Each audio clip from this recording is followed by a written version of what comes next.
Bonjour à tous et bienvenue encore une fois sur Parlons mariage, un podcast où on va parler mariage. Épisode numéro 3. Si vous êtes là, c'est que vous avez vu peut-être les 2 premiers.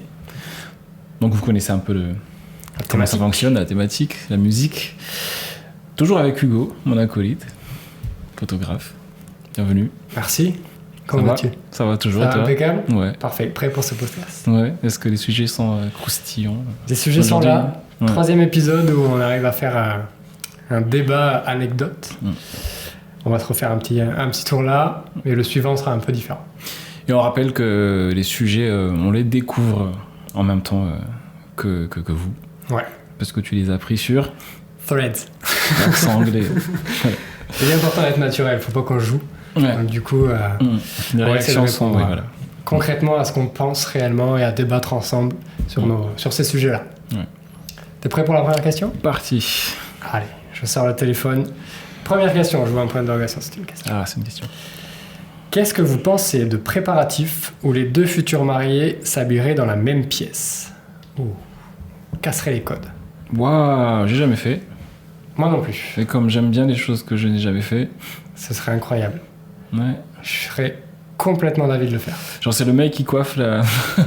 Je pense, en vrai, de ce qui est imaginé, c'est qu'en gros, le maquillage et la coiffure sont faits, mais par contre que l'habillage soit fait ensemble. Oh. Et peut-être les boucles d'oreilles ou des petits trucs comme ça, tu vois, que tout serait fait en couple. Moi, ça me dérangerait pas. Parce que on commence déjà à amener cette idée du first look loin des invités. Ouais. Pourquoi le first look ne serait pas fait en différentes étapes ? Ouais, justement, ça casse le first look. Ouais. Elle n'est pas entièrement habillée. Tu vois, il y a les étapes juste qui les sont... prépas ? Ouais. Mais pas l'habillage. Ah ok, d'accord. Moi je voyais le tout, moi, genre tout, enfin costume, robe, tout Oui, ensemble. c'est ça. Bah alors j'aimerais bien le faire. Du coup j'ai pas encore d'avis là-dessus. Parce que je sais pas si c'est bien ou pas. Mais comme je l'ai pas fait encore, j'aimerais bien dire que c'est le bien, faire. on peut pas savoir. Ouais, mais est-ce que l'idée est cool ? L'idée a l'air cool. Je pense que tout se fait. Tout se fait, et en vrai tu trouveras toujours des gens qui ont pas envie de faire comme tout le monde fait. Ouais, ça se fait. À mon avis c'est plus adapté en elopement quand même. C'est plus adapté à un elopement où ils un sont truc vraiment très intime où il y a que les 2. Parce que je t'avoue que j'aime bien aussi les first look, ou alors juste first look en individuel, enfin en duo, en couple, ou alors le first look sur l'allée. Ouais. J'aime bien ce moment-là aussi parce que c'est un moment, enfin, je fonctionne en moment fort de la journée et c'est un moment fort de la journée et je l'aime bien. Je pense que la problématique de se préparer ensemble dans une chambre, les 2 mariés, ce serait pas forcément vis-à-vis d'eux, mais plutôt vis-à-vis des témoins et copines qui sont généralement là pour les préparatifs de la mariée et qui du coup seraient pas là.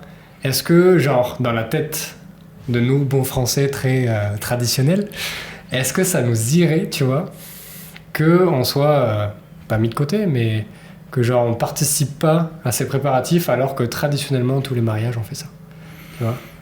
Ouais. Je pense que ça choquerait. Après, on a quand même pas mal de mariages qui cassent les codes et il y en a pas mal qui organisent des mariages justement aussi pour faire plaisir, pas pour se montrer forcément, pour faire plaisir aussi les amis et la famille. Et ouais, je pense que ça peut quand même matcher dans cet esprit-là où c'est nous, quoi. Ouais. Nous vous avons invité, ben nous voilà, tu vois, first look entre nous et vous.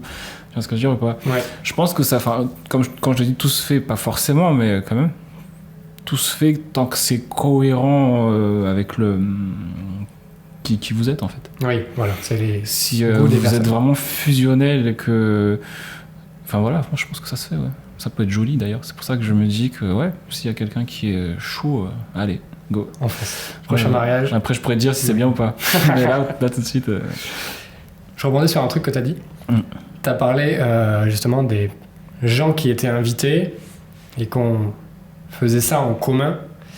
Qu'est-ce que tu penses du fait que des gens puissent inviter des personnes annexes qui ne seraient pas forcément du goût des mariés et que la liste de mariages augmenterait et que tu finirais avec un mariage en fait où tu connais la moitié des gens, quoi.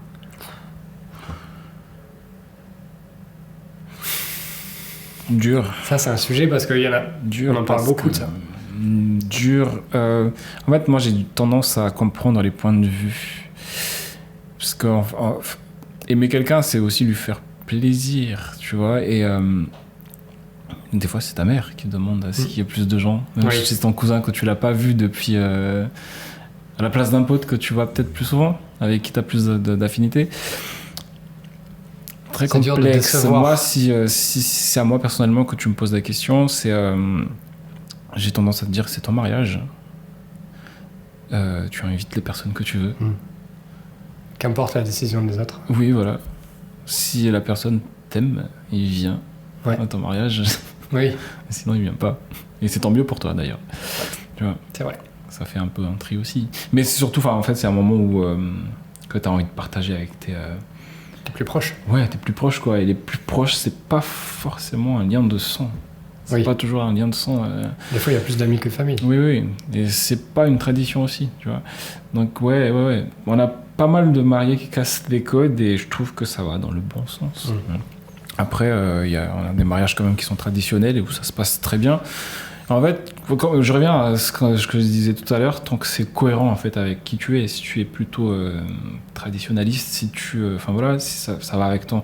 Du coup, ça va être normal pour toi en fait d'inviter des personnes que ta famille voudrait inviter, parce que tu te dis que en fait, tu es dans ce mood-là où il y a des choses qu'il faut faire. Ouais. Si tu es dans un autre mood et que ça va avec ton mariage, c'est parfait.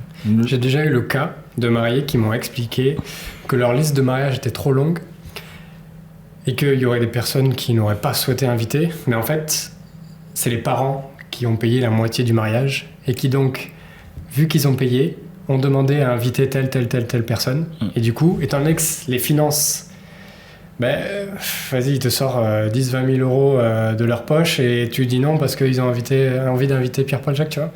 Et du coup, ils se sont retrouvés avec une barrière à ne pas pouvoir dire non, alors qu'eux-mêmes n'auraient pas souhaité que ces personnes viennent.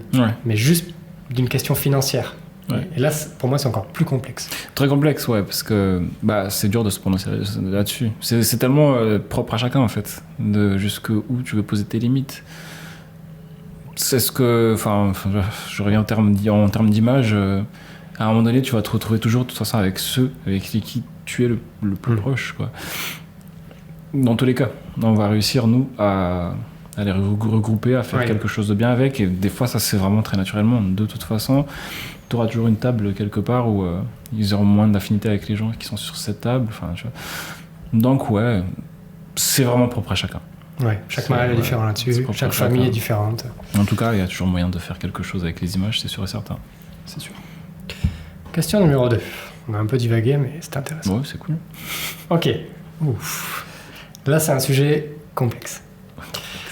La mère, je pense qu'on peut prendre de manière plus générale juste une personne, mais je vais le lire comme... un parent, une famille, quoi. La mère de la mariée a un mot pour tout.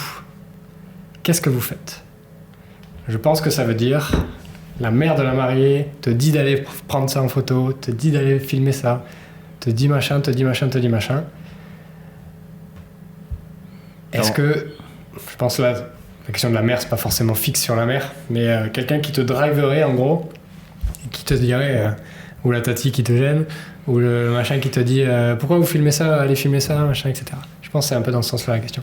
Du coup, c'est important. Là, tout est l'importance d'avoir une visio, de se parler. Enfin, je réponds en premier. L'importance d'avoir une visio, parce que des fois, c'est pas toujours le couple qui paye, en tout cas le vidéaste, des fois c'est quelqu'un de la famille. Moi, je vais toujours poser la question, vous la voulez la vidéo, pour vous ou pas ? Parce que si je viens, c'est pour vous, en fait. Et je vais faire ce que je sais faire pour immortaliser votre journée. Qui ne veut pas être une pièce rajoutée de quelqu'un qui aurait payé. Exactement. Je ne vais pas faire ce que quelqu'un d'autre va me dire, même si c'est la personne qui a payé. Si je viens pour un mariage, pour filmer le mariage de quelqu'un, je travaillerai pour ces personnes-là. Et si c'est quelqu'un d'autre qui paye, il faudrait que cette personne-là soit d'accord avec le fait que je vais faire ce que veulent les mariés, en fait. Oui, même si ce ne sont pas les premiers financeurs. Oui, voilà. Oui, t'es là pour eux. Exactement. Et des fois, c'est même pas des personnes qui ont payé, mais si à un moment donné, il y a quelqu'un qui intervient toujours dans Ça peut même être un poids pour la mariée elle-même, ou le marié, des fois. Oui, ils peuvent être gênés ou trop réfléchir et pas profiter. Des fois, peut-être qu'ils osent pas dire... tu vois, ça arrive qu'il y ait plein de monde dans la pièce où ils se préparent, ou alors il y a toujours un parent qui vient et qui dit quelque chose sur tout. Des fois, ça peut les fatiguer aussi. C'est des moments de stress, des fois, au moment de mettre la robe. J'imagine sur le maquillage ou la coiffure. T'es sûr que tu veux pas faire ça, Exactement. Et du coup, là, je m'adresse à la caméra. N'hésitez pas à me dire. Moi, il n'y a pas de souci. Je peux passer pour le méchant. Je peux dire à quelqu'un, sortez s'il vous plaît. C'est pour le dire de la mariée ou le marié.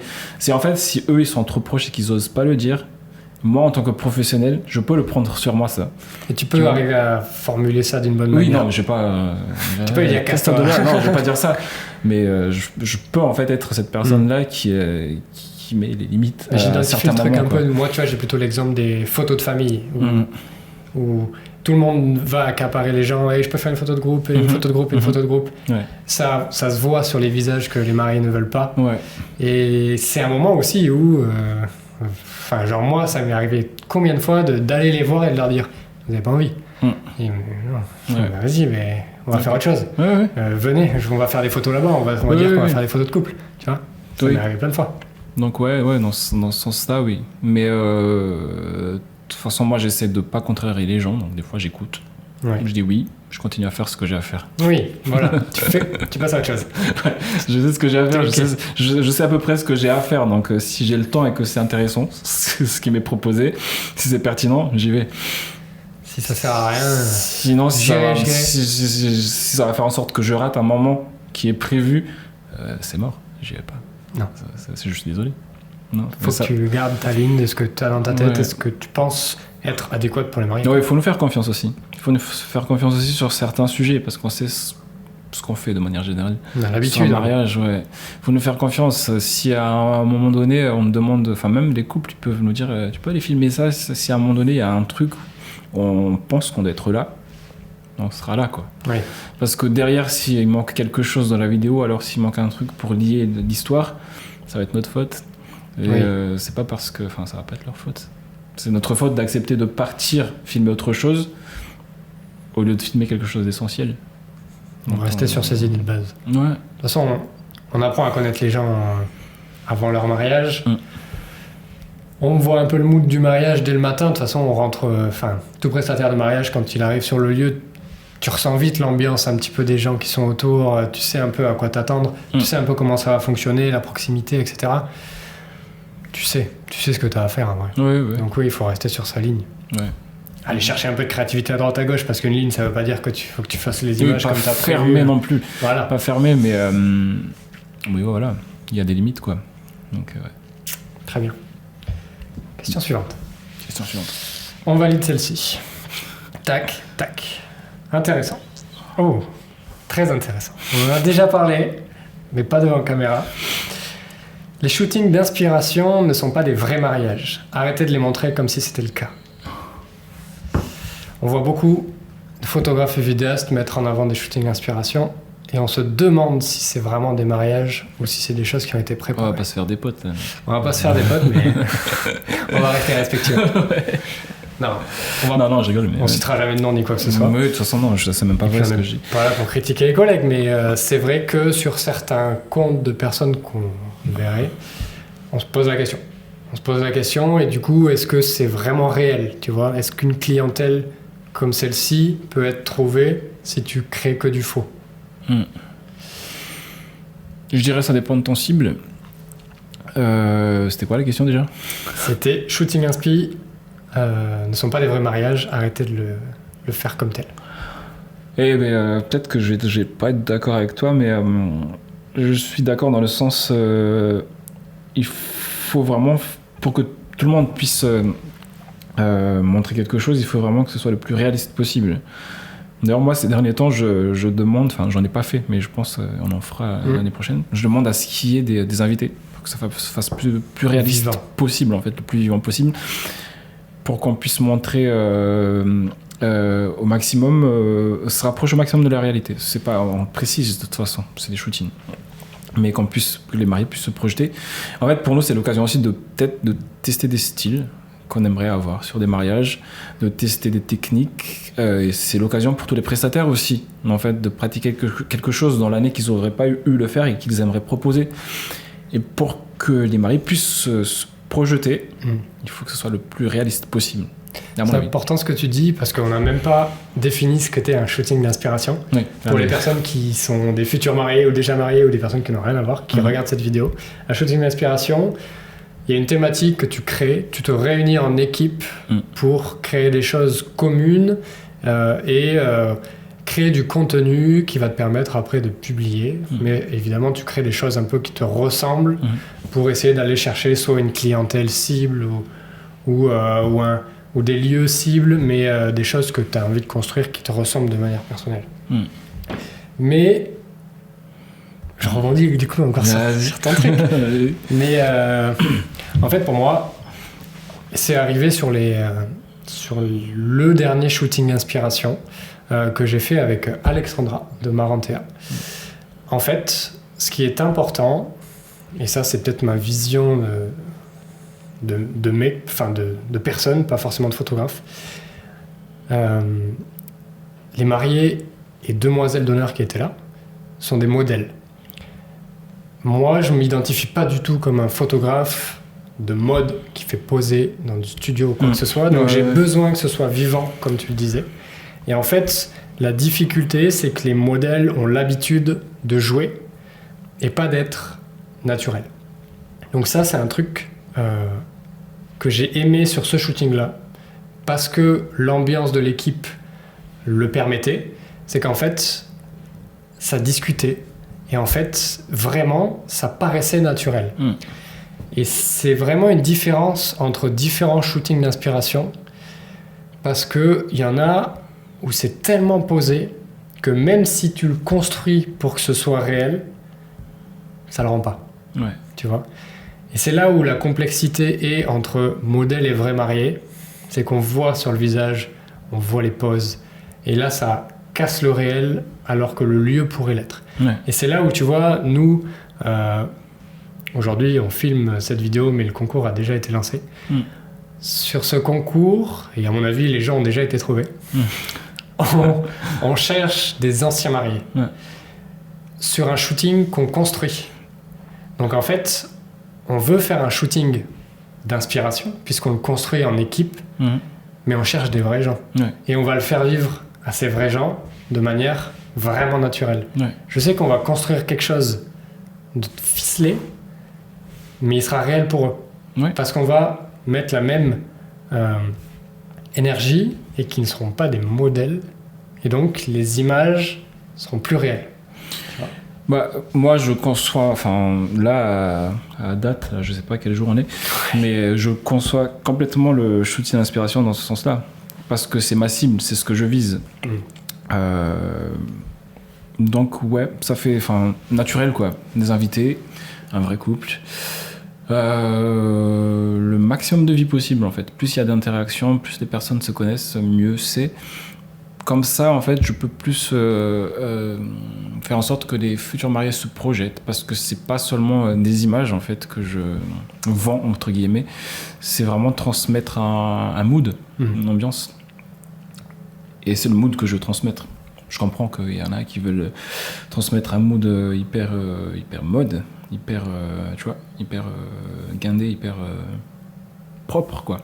Parce que c'est une clientèle qui cherche. C'est une clientèle aussi qui cible. C'est pas mon cas actuellement, mais je pense que le shooting c'est fait surtout pour pratiquer en quelque sorte et pour montrer quelque chose que tu veux, je pense, à voir, et tu veux montrer que tu sais le faire, en fait. Donc arrêter de le publier, non. Il faut continuer à publier du shooting absolument, parce que ça nous sert. Enfin, moi il y a des images que j'adore, tu vois, que j'avais fait un shoot à inspi. Donc ça c'est sûr, il faut pas arrêter d'en faire, mais il faut être transparent sur le fait que c'est pas un vrai mariage. Oui, c'est un shooting. De toute façon, généralement c'est écrit. Enfin, on met l'équipe et en général, soit c'est honnête, tu l'écris, quoi. En général, c'est honnête et que tu l'écris, et puis De toute façon, ça change pas le fait que tu saches le faire après, en fait. Le fait de dire que c'est un shooting. Tu le dirigeras peut-être de la même manière, tu les placeras de la même manière dans un lieu que naturel. Moi, je me rappelle juste une photo où on s'est mis en forêt. Ça aurait été des mariés, je les aurais amenés au même endroit. Je croyais que c'était des mariés d'ailleurs. C'était canon, franchement. Merci. Et du coup, en fait, c'est pour ça que je te dis, faut non. En fait, c'est l'occasion d'être créatif aussi. Et c'est bénéfique pour les mariés derrière, parce qu'on peut pratiquer des choses qu'on peut transposer sur le jour J, quoi. Et ça, c'est pour tous les corps de métier. Fleuriste, robe, tout. C'est vrai que c'est pas forcément que montrer du contenu, c'est aussi monter en compétence sur des choses, parce qu'on a plus de temps. Ouais, plus de temps. On a le temps de faire les choses avec... le rythme est différent, complètement. Oui, on peut faire patienter un peu les gens parce qu'on veut réfléchir un peu plus et qu'ils ont plusieurs minutes de plus parce qu'ils sont là pour ça. Ouais. Alors que les mariés, on va pas leur prendre 10 minutes de plus parce qu'ils ont besoin aussi d'aller voir les gens et de profiter de leur famille et amis. Ouais. Ok. Complètement. Intéressant. Tant que tu précises que c'est un shooting. Tant que tu précises que tu es transparent. Ça... Ouais. Ok. So, next question. Oh. Oui.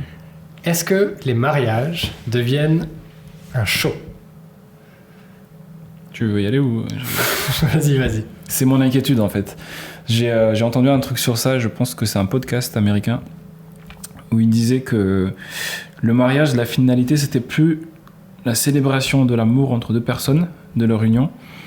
La finalité du mariage, c'était les images, avoir des jolies images. Et c'est très dangereux. Oui. En tout cas pour nous. Parce que nous, on a des jolies images quand il y a une célébration, tu vois, mais pas l'inverse. Surtout quand on est dans du reportage comme nous. Ouais. Et c'est une tendance, ça me fait pas peur, mais qui me plaît pas trop. Quand tu te dis que tu fais ton mariage pour avoir enfin, bien sûr, t'as des images en tête, mais c'est pas le but principal de l'image et c'est pas là qu'on a les meilleures choses. En tout cas, en vidéo, c'est pas là que j'ai les meilleures. Tu te maries pas pour un shooting. Ouais, tu te maries pas exactement pour parler de shooting. Ouais. Et en fait, quand il se passe, des fois, tu chiales et t'es moche, quoi, tu vois. Ouais. Mais c'est joli. Mais oui. C'est joli, franchement. Mais allez-y. Oui. Des fois, tu pleures, t'es moche. Des fois, tu prends la mariée, tu la balances. Enfin, je sais pas. Des fois, c'est pas joli. Oui. Mais c'est joli. C'est ça les plus jolis. Le moment est pas forcément le plus beau, mais il est tellement naturel. Exactement. Mais c'est vrai que il y a beaucoup de questionnements sur quelle thématique je vais mettre sur mon mariage. Il y a de plus en plus des codes couleurs, des choses qui sont construites pour qu'un mariage ressemble à ce que tu as pu voir sur Pinterest, tu vois. Que tu perds la vie du truc. C'est pas négligeable, hein. Je dis pas ça, c'est bien. Mais le pourquoi tu te maries au fond et des réels sentiments que tu as avec ton futur mari ou ta future femme, ça doit rester la base principale. Parce que nous, c'est ce qu'on met en image, tu vois. Et t'as beau avoir le truc le plus joli du monde, si tu le vis pas avec l'amour du truc, ce sera pas beau. Enfin, ce sera juste modèle, tu vois. Je pense qu'on en a fait quelques-uns des comme ça, à mon avis, mais c'est pas... je suis désolé, c'est pas les meilleurs mariages, quoi. Des fois, c'est joli, juste. En fait, c'est ça qui me fait peur dans cette tendance-là, c'est vouloir de l'image. Oui. Et on est travaillé dans l'image, c'est complexe pour nous parce que nous, on est là pour l'image. On travaille pour l'image, mais en fait, pas que, quoi. Et même vraiment de plus en plus, pas que. Je sais pas si tu comprends ce que je veux dire, mais le mariage, c'est deux personnes qui s'aiment et qui le montrent à leurs proches. Et ça devrait vraiment être qui célèbre ça. Oui, et qui le partagent. Ça devrait vraiment être le noyau du truc. Ça m'est déjà arrivé de voir un mariage, tu vois, qui était en termes de décoration, le lieu, tout était incroyable. Incroyable. Par contre, j'ai l'impression que j'ai vécu un shooting de couple sur une journée, tu vois. Et mais plus jamais j'ai envie de faire ça, tu vois. Ouais, j'ai déjà fait, forcément, j'ai eu déjà aussi. Ouais. C'est tellement différent d'un mariage qui serait pas forcément élaboré en termes de décoration, mais que il y aurait du lien entre les gens et nous, c'est ce qu'on aime de fou. Donc, c'est ce qu'on aime de fou. Ouais. Le vécu, tu vois. Discours, il y a des gens qui se donnent, qui font pas des discours chat GPT. Parce que je vous repère maintenant les chat GPT. On les connaît par cœur. Ouais, mais non, mais vraiment, donnez-nous du vrai, quoi. Donnez-nous du vrai, tu vois. Soyez vous. Ayez votre tableau Pinterest. On adore parce que ça nous c'est harmonisé, c'est bien. Mais au-dessus de ça, Donnez-nous du vrai, donnez-nous du vous. En fait. Il faut qu'en fait les décors soient là pour embellir, Ouais. mais pas pour remplacer. Ouais, c'est ça. C'est pas ça qui va faire le noyau de la journée. Non. Mais ouais. Mais c'est pour vous hein, aussi. Hein. Franchement, c'est pour les mariés. C'est pour nous. On va être content de traiter les images et les sons. Mais pour votre souvenir, ça va être quelque chose. Quoi. Ça va pas être c'est pas une publicité de Vogue. Tu vois, c'est pas. Ce sera un vrai mariage vécu. Ouais. Et là, les souvenirs seront encore plus importants. Exactement. On va aborder, je pense, notre dernière question. Allez. Et je pense bien, c'est la dernière question. Et après, on finalisera ce petit épisode numéro 3. Ok. Je vois ta tête. Je pense que c'est la question la plus touchy qu'on ait jamais eue sur tous les épisodes. Et honnêtement, tu l'as mis à la fin en plus. Je pense que ouais, je l'ai mis.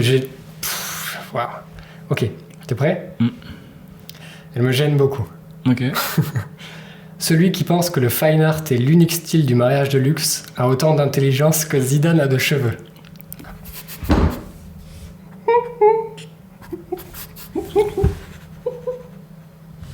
Oh, elle me fait marrer. Aïe, aïe, aïe, aïe. Oh là là, mais qu'est-ce que c'est que cette agression? Aïe, aïe, aïe, dur ça. Petit aparté aux photographes fine art. Ouais. On vous aime. Bah oui, bien sûr, on vous aime, on vous Cette adore. question ne vient pas de nous. Non. Et on sera toujours dans le respect, on respectera toujours votre style. Le travail, le style, ouais. Mais d'ailleurs, je les vois tous dans le luxe en vrai. Donc, Oh, elle est dure. C'est quoi cette question de fou? Alors reprenons. Ouais, remets-moi la question s'il te plaît. Je sais te le dire. Ça m'a choqué. En gros, il fait comprendre que celui qui pense que le seul style du mariage de luxe est le fine art se trompe. Il pense que du coup, d'autres styles peuvent rentrer en compte dans du luxe. Déjà, c'est quoi le luxe, tu vois? Ouais. Je pense que c'est une question de budget, je crois. Ben alors. Mais je sais pas. C'est complexe parce qu'en vrai. Amazon. Le luxe de quoi, tu vois? Est-ce que c'est le luxe d'avoir le plus de bijoux possible ou. Tu vois? À quoi ressemble un mariage de luxe? Est-ce que c'est. Peut-être qu'on invite une planeur qui fait du luxe. Ouais. Pour qu'elle puisse nous en parler. Après, il y a. Je vois des mariages avec des photographes style éditorial. Ça se trouve, c'est qu'une image, mais je le vois en luxe, tu vois. Donc déjà, ça casse le fait qu'il n'y a pas que le fine art qui peut faire du luxe. Mais je vois aussi des gens qui font des mariages partout dans le monde avec, je pense, des gros budgets. Et c'est carrément du travail du noir, du chaud. En fait, le luxe ne s'apparente pas à un seul style. Tous les styles peuvent être dans le luxe. Moi, je suis d'accord avec toi. Mais en fait, je comprends pas la question. Pourquoi un shot sur le fine art comme ça, quoi? Je comprends pas pourquoi il a mis fine art. Un petit truc sur le fine art. Ouais, je pense que c'est pas vrai. Non. Je pense qu'il y a tous les styles dans le luxe. Pourquoi tu shootes le fine art comme ça, quoi? Tu aimes pas le style? Bah écoute, ouais, pourquoi pas, mais tu vois, tout le monde a le droit d'exister. Ouais. Donc, c'est sûr, tout le monde a le droit d'exister et je pense que tout style peut s'apparenter dans différents budgets. À mon avis, parce que on connaît des photographes qui coûtent très cher. Ouais. Je pense que tu sais de quoi je parle, puisque tu en cherchais à un moment donné, et qui sont pas du tout fan art en fait. Ouais. Voilà. Alors dans ce cas-là, peut-être que le luxe on le connaît pas, peut-être que c'est à partir de, je sais pas, 15 000 € le photographe, j'en sais rien. Est-ce qu'il y a une définition du prix d'un photographe pour dire que tu fais du luxe ou pas, tu vois? Ouais. Déjà, c'est même complexe de s'identifier comme photographe de luxe. À mon avis, c'est assumé. C'est assumé, mais c'est dur. C'est assumé. Et il faut. C'est dur de se dire, ok, je fais du luxe, mais genre, quelle est ta barrière? Parce que ta barrière n'est pas forcément ma barrière, tu vois. Ouais, à partir de quand on est dans le luxe, tu vois? C'est vrai. Genre, tu vois, moi j'ai déjà. Ça m'est arrivé, là, tu vois, au mois de juin, d'aller au Pays Basque et de faire un mariage mais très très cher, très très beau, mais très familial et pas du tout dans le show. Et j'ai fait des mariages bien plus bas en termes de budget, où tout était dans le montrer. Ouais. Alors, où tu mets ta barrière, tu vois? Est-ce que c'est un budget de mariage entier, ou est-ce que c'est le mood des gens, des mariés et des gens qui les entourent? Ouais. Tu vois? Je suis incompétent sur le sujet, je t'avoue. je suis incompétent sur le sujet, mais pour la question, juste, je trouve que c'est un coup de feu sur les fanarts. Je voulais juste dégommer le fanart, je pense. En fait. Je pense qu'il a sorti la balle. Ouais. Allez, il va mettre cette question. Ouais. C'est D'ailleurs, pas parce que tu comprends pas un truc que je pense t'es obligé de le dégommer, quoi. Après l'épisode, je vais aller taper cette question sur Threads. Qui sait. Pour voir s'il y a eu des réponses, parce que là, incroyable. Ouais. Bon, mais ce mec-là, en tout cas, ce sera jamais notre pote. Ah bah non, désolé. Incroyable. Ouais. Bon, bah écoute, on s'arrête sur une très belle question.